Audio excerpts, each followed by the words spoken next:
नमस्कार प्रिय दर्शकों, मैं हूं आचार्य एकदेव। आप सब कैसे हैं? मुझे आशा है आप लोग कुशल मंगल से होंगे, स्वस्थ होंगे, प्रसन्न होंगे, मस्त होंगे।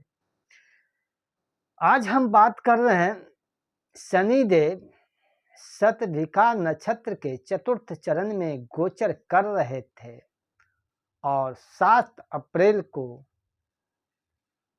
2024 को शतभिषा नक्षत्र को छोड़ करके पूर्वभद्रा पद के प्रथम चरण में गोचर कर रहे हैं और ये 30 जून तक पूर्वभद्रा पद में ही संचार करते हुए पूर्वभद्रा पद के द्वितीय चरण में प्रवेश करेंगे। आप जानते हैं एक नक्षत्र के 4 चरण होते हैं, परंतु 30 जून को शनिदेव वक्र अवस्था में पहुंच जाएंगे और पुनः 4 अक्टूबर को शतभिषा के चतुर्थ चरण में आ जाएंगे और फिर 27 दिसंबर को पुनः पूर्वभद्रा नक्षत्र में आएंगे।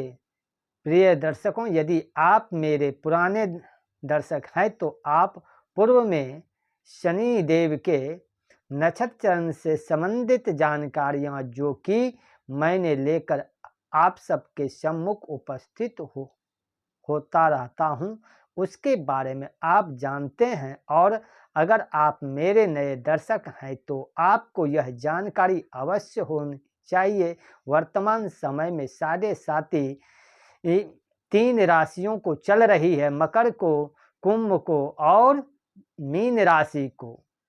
मैं सदैव आपको बताया करता हूं कि 7.5 का 7.5 साल यानी 2.5 साल। अगर इतना लंबा समय किसी के लिए कष्टदायक हो जाए तब तो यह पूरी पृथ्वी ही खाली हो जाए। हो जाए यानी एक समय में बहुत लोगों को 7.5 चलेगी। जब 3 राशि को एक साथ चल रही है तो बहुत से लोग इसके लपेट में हैं और 7.5 साल कष्ट हो तब तो बड़ा मुश्किल हो जाएगा। प्रिय दर्शकों, यदि आप सूक्ष्म या यूं कहिए कि सूक्ष्म समय काल को जानना चाहते हैं तो ज्योतिष के ऋषि मुनियों के एक बड़ी सरल विधान बताई हुई है और यह सरल विद्या है। जब शनिदेव आपके जन्म नक्षत्र चरण से गुजरते हैं वह समय विशेष कष्ट समय होता है। यह वो समय होता है जहां 7.5 का सबसे अधिक दुष्प्रभाव जातक को देखने के लिए मिलता है और भोगना पड़ता है। प्रिय दर्शकों, अनुमान यह समय कई बार बहुत ज़्यादा नहीं होता है और कई बार बहुत ज़्यादा हो जाता है। अब देखिए इसी बात को कि शतभिषा का चतुर्थ चरण और पूर्वभद्रा पद का प्रथम भाव और द्वितीय चरण आप गौर करिए कि 7 अप्रैल से लेकर के और फिर शनिदेव दिसंबर तक यानी 2024 का अंतिम 27 दिसंबर से 7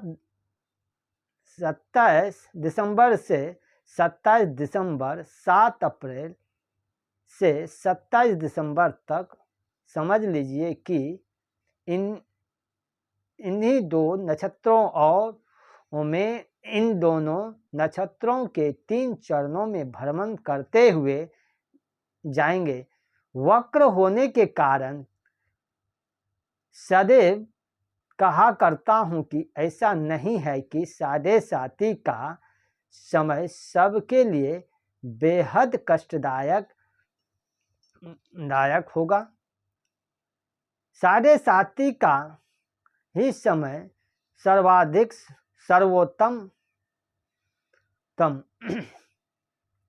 का मैं कभी ये नहीं कह सकता कि नहीं 7.5 बहुत खराब है, लेकिन यहाँ 7.5 को समझना बेहद आवश्यक है। यदि आपकी जन्म कुंडली में चंद्रमा और शनि का सीधा संबंध है, चंद्र के माँ के नक्षत्र में शनि अगर है,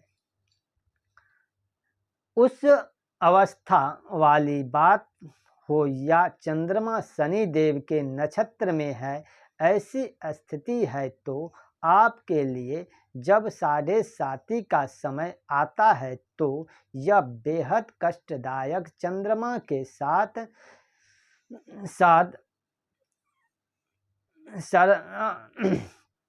सराक्षक योग भी द्वितीय द्वादश का संबंध हो, तब भी 7.5 का समय आपके लिए बेहद कष्टदायक कुंडली में नीच राशि में हो रहा है या किसी और तरह से पीड़ित, जैसे राहु केतु की युति या दुष्ट हो, तब भी 7.5 का समय आपके लिए कष्ट प्रदायक हो जाता है। यानी मूल में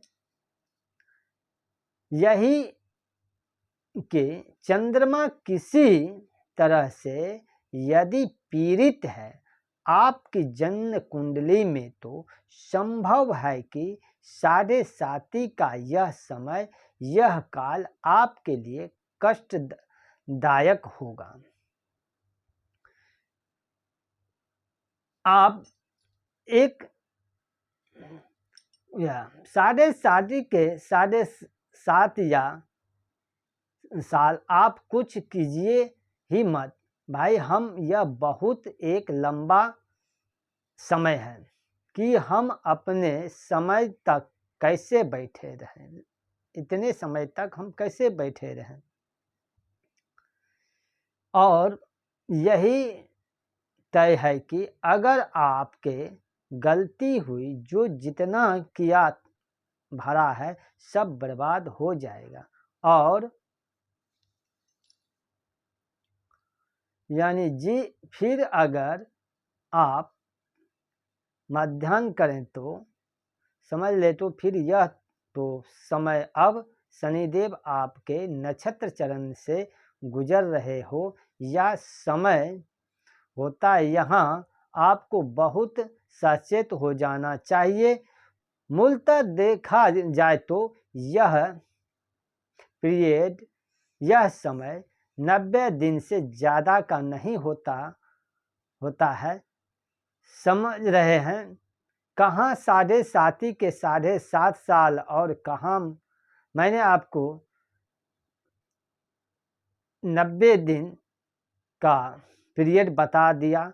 लेकिन कई बार स्थिति थोड़ी अलग होती है, जैसे कि इस समय 7 अप्रैल को से सीधे 27 दिसंबर तक, यानी ये जो शतविखा के चतुर्थ चरण के लोग हैं, पूर्णभद्रा पद के प्रथम और पूर्वभद्रा पद के द्वितीय चरण के जितने भी लोग हैं, आगे चल कर के पूर्वभद्रा पद के तृतीय चरण के जातकों को भी थोड़े समय के लिए सचेत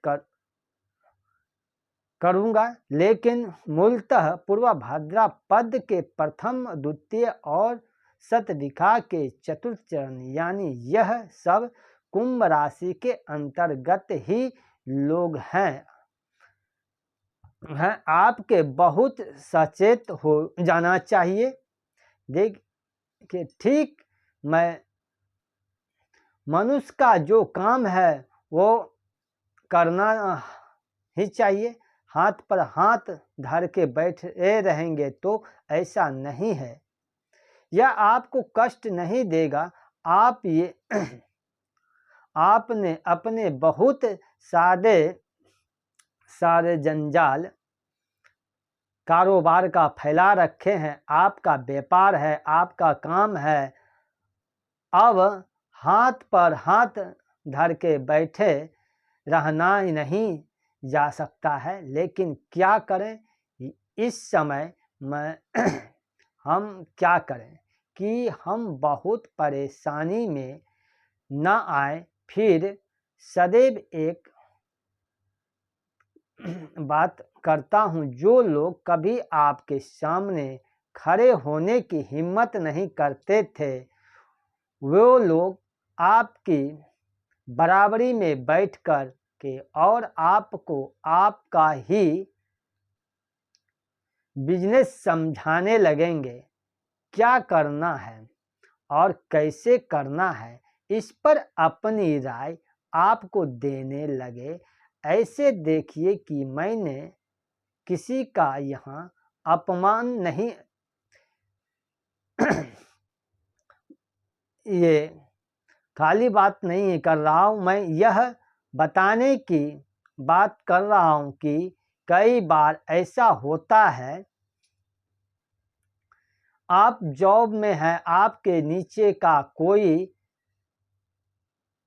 जो आपसे नीचे पद पे हैं, उन्होंने आपको समझाने का कोशिश करेंगे, ऐसा नहीं, ऐसा कर लीजिए सर, ऐसा आपको बताएंगे। किसी एम्प्लॉय से भी या किसी भी आपको राय मशवरा करना पड़ रहा है, तो समझ लीजिए शनि देव ने डंडा घुमा दिया है और आपको समय शांत हो जाना चाहिए। शनि देव जब अपना डंडा घुमाए तो बहुत उद्यम मचाएंगे, बहुत उछल कूद करेंगे, तो जो बचा है वह ले जाएंगे, जो भी बचा है वो सब छीनने में। एक और बात मैं एक और बात कहना चाहता हूँ कि शनिदेव जब अपना दुष्प्रभाव देने की तैयारी करते हैं, तो उसकी सबसे सरलता है, सरल पहचान है। क्या है उसकी सबसे सरल पहचान है कि मान लीजिए आपको पता है साढ़े साती चल रही है, मान लीजिए आपको ढैया चल रही है, मान लीजिए शनि आपके पंचम में गोचर कर रहे हैं। इस समय ऐसी 6 राशियां हैं जिसको साढ़े साती यानी 3 राशियां मकर राशि, कुंभ राशि और मीन राशि, इनको साढ़े साती वृश्चिक और कर्क को ढैया और तुला राशि को ढैया चल रहे हैं। तो 6 राशि को ऐसे ही अभी बुरा समय चल रहा है, शनि का डंडा चल रहा है। पंचम में चल रहे 6 राशियों को शनिदेव कहीं ना कहीं से पीड़ित कर रहे हैं। अब मैं बात कर रहा हूँ, आज नक्षत्र चरण आप काफ़ी करीब चर्चा दे रहा हूँ। आपको सात्विक के चतुर्थ चरण और पूर्व भद्रा के प्रथम चरण, पूर्व भद्रा पद के द्वितीय, अब जरा गौर कीजिए इसकी पहचान क्या है कि शनिदेव अपना वह प्रभाव देने जा रहे हैं। यह जल्द वैसे ही है कि एक सरल तर्क है, यह है कि तूफान से बचने की खामोशी एक, और दूसरा तूफान आने के पहले ऐसी हवा का चलने लगना जो शरीर को बड़ा ही सुकून से ठंडी देते हैं। हवा बड़ी ही ठंडी हवा जो राह प्रदान करे और आपको ऐसा लगे कि आनंद आ गया जीवन का। जी हाँ, मैंने कई बार इसका रिसर्च किया है, कई बार महसूस किया हूँ। बार बार आपको पूछा, कई बार आपसे जाना और कई बार आपको बताया कि आप दो कार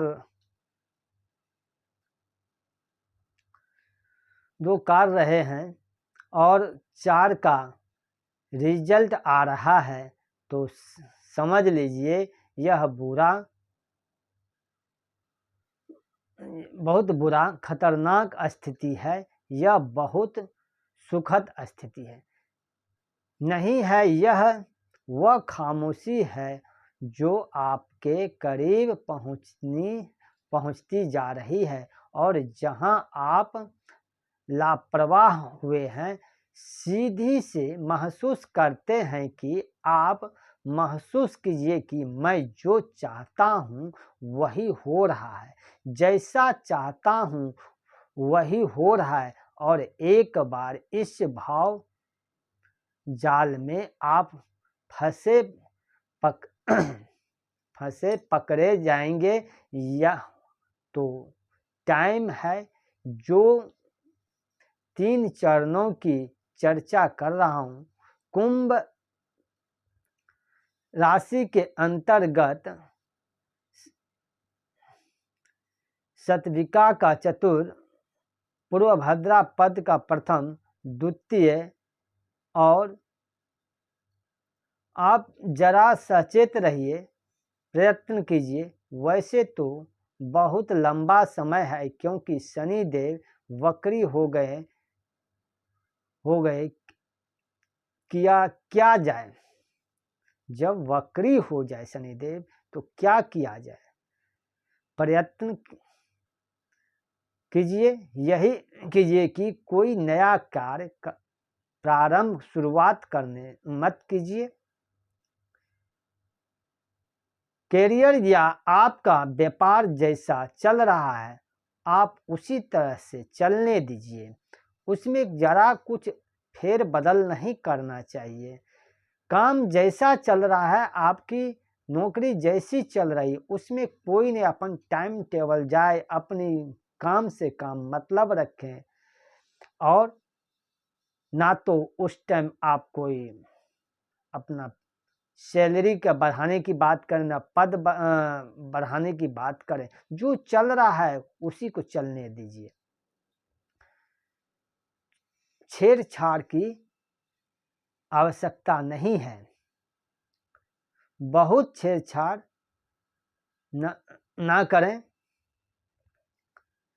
बहुत जरूरी है ये। कोई बड़ा कदम नहीं उठाते हैं तो मैं दावा करता हूं यह काल समय शांति से निकाल जाए तो आप कहेंगे हाँ, मुझे साढ़े साथी ने कोई कष्ट नहीं दिया। अन्यथा अब तक आप फंस चुके हैं। मेरे लाख मना करने के बाद भी बीते दिनों में शतभिका के लिए मना कर रहा। कई बार ये चरण वाला वीडियो जो बीच में छूट गया था, लेकिन मेरे जो पुराने दर्शक हैं वो जानते हैं कि 30 दिन के बारे में 90 दिन के बारे में लगातार चर्चा करके आपको बताया रहा हूं। अगर आप संभल गए तो अच्छी बात है, अन्यथा आप मुसीबत में।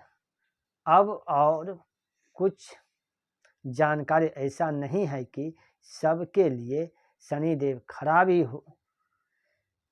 ही रहे हों। गुरु के नक्षत्र में प्रवेश करने से मेष कर्क और वृश्चिक के जातकों को बहुत राहत मिलेगी। यानी कर्क राशि के जातकों को शनिदेव ढैया चल रहा है, उनको मिलेगा मेष राशि पर शनिदेव की तीसरी दृष्टि के कारण आपको जीवन काल में आपके सभी कार्यों में विलंब हो रही है, आपको राहत मिलेगी। और तीसरी राशि मीन राशि को भी बहुत राहत मिलेगी। साढ़े साथी के चलते मानसिक अशांति तो आप देख ही रहे हैं, लेकिन गुरु के नक्षत्र में शनि देव के नक्षत्र में प्रवेश से आपको काफ़ी राहत मिलेगी। व्यर्थ के व्यय पर अंकुश लगेगा। फिर भी यदि आप इन्हीं राशि में से हैं, चाहे ढैया चल रही है यानी शनि राशि में से पंचम चल रहे देखिए, मेरी राय है सबसे पहला जो उपाय है वह यही है, धैर्य धीरज धारण करिए। सबसे बड़ा, इससे बड़ा कोई उपाय नहीं है। एक नंबर में हनुमान जी की आराधना कीजिए। हनुमान जी के मंदिर में जाइए, उनका दर्शन कीजिए। सबसे सरल उपाय है सुंदरकांड का पाठ कीजिए, इसके बहुत राहत आपको मिल जाती है।